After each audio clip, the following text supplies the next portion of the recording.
The Executive Mayor of Johannesburg, Dr Mpho Phalatse, is due to announce the City of Johannesburg's mayoral committee this hour. Politics, should I say political parties, have been involved in talks to appoint the long-awaited positions, and with some parties expressing some grievances.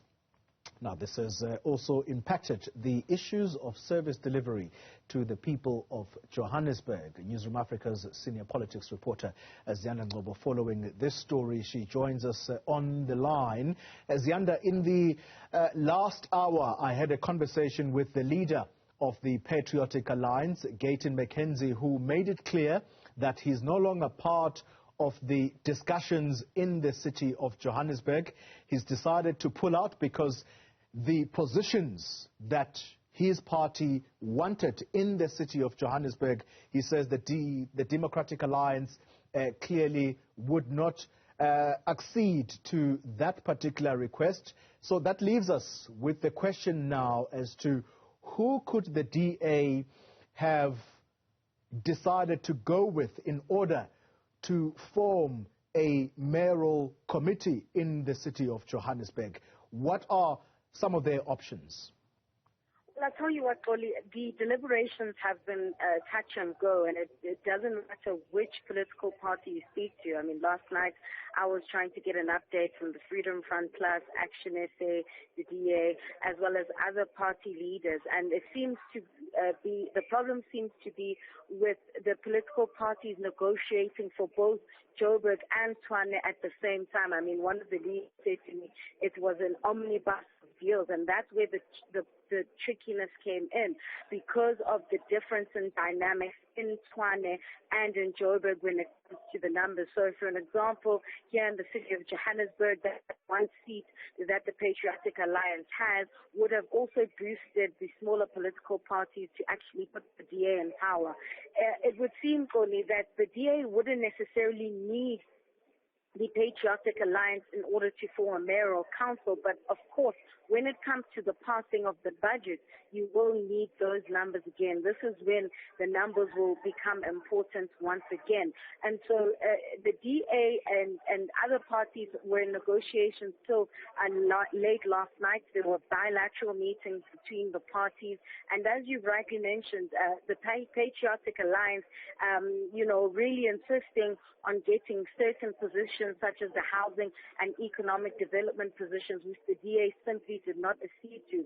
So this announcement is very important because of just how long it's taken to get here, just how tenuous the discussions were up until late last night when I was also still on the phone with some leaders. And really the bargaining of which positions now you get, also determining the power dynamics within these particular metros.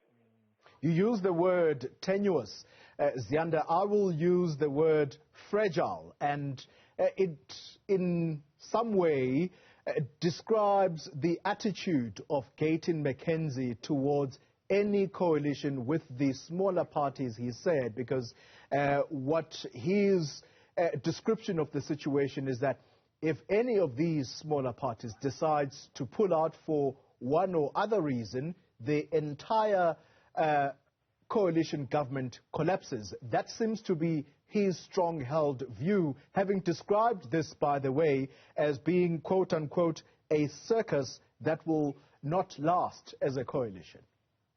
To a certain degree, Mr. McKenzie is correct, and this is why then, when even trying to solicit any kind of interviews from the parties, it became very difficult because of anything that was said by any particular party could be used against them, so to speak, during these negotiations. And the issue again, Oli, as I've mentioned, is that, the way in which some parties have approached the negotiation is to negotiate one for all. So you're negotiating for both Tshwane and Johannesburg, and the dynamics are different. For an example, the Freedom Front Plus would be very crucial to assist the DA in constituting a council in Tshwane, but not necessarily the case here in the city of Johannesburg, for an example. And so that is where a lot of the disagreement has been. In fact, you'll recall, Toli, last Friday, we were supposed to have been having the swearing-in ceremony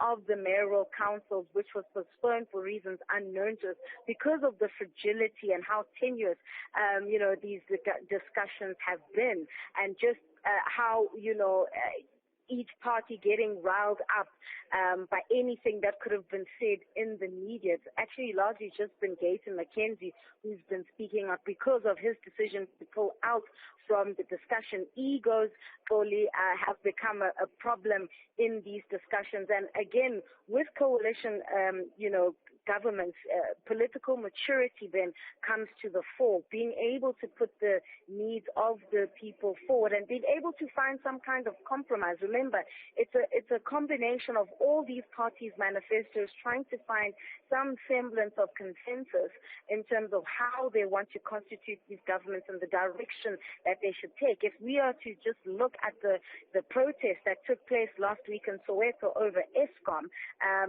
such protests, I should say, and how the approach to dealing with these issues will become very crucial, because remember, all these parties are also looking towards 2024, and they'll have to explain to their constituencies how exactly then they've delivered on services through these coalition agreements. You use the word ego there, Ziyanda, and you remind me now of the words of Gayton McKenzie, who seems to suggest that if he is to be believed, and this is something that we obviously will have to independently verify, he seems to suggest that Herman Mashaba, the leader of Action SA, may possibly become a member of the mayoral committee, which will mean that he will report to Dr. Mpho Phalatse. And Gayton McKenzie strongly suggesting that Herman Mashaba's ego is simply too big to report to Mpho Phalatse. Do we know for certain that Herman Mashaba could possibly be an MMC in the leadership that will be led by Dr. Mpho Phalatse?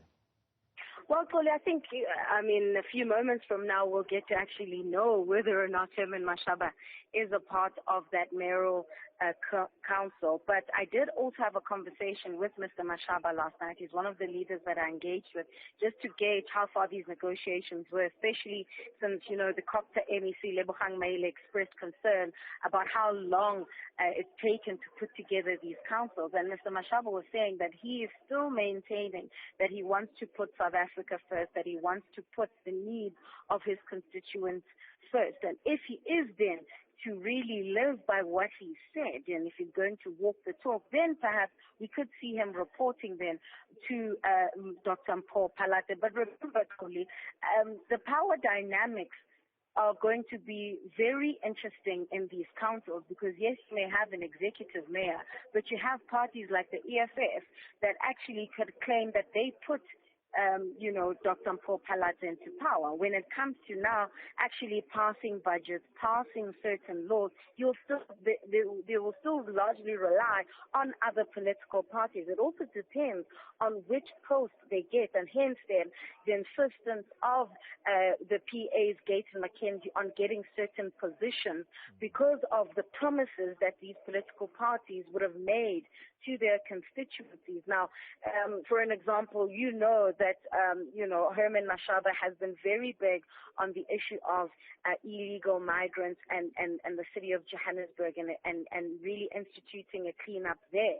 So it may not necessarily be that he's the mayor, but he may get a post that he believes would also put him in good stead for the 2024 elections. These are the dynamics, Koli, that are completely different, that are completely new for all these political parties. And I think it will be very interesting to hear then what the outcomes will be. Well, it's going to be a very interesting story to watch, and how things pan out here in the city of Johannesburg. And at some point, the announcement is going to be made around that mayoral council committee that is due to be announced by Dr. Mpho Phalatse, the mayor, the newly installed mayor of the city of Johannesburg. That's our senior reporter, politics reporter, Ziyanda Ngcobo.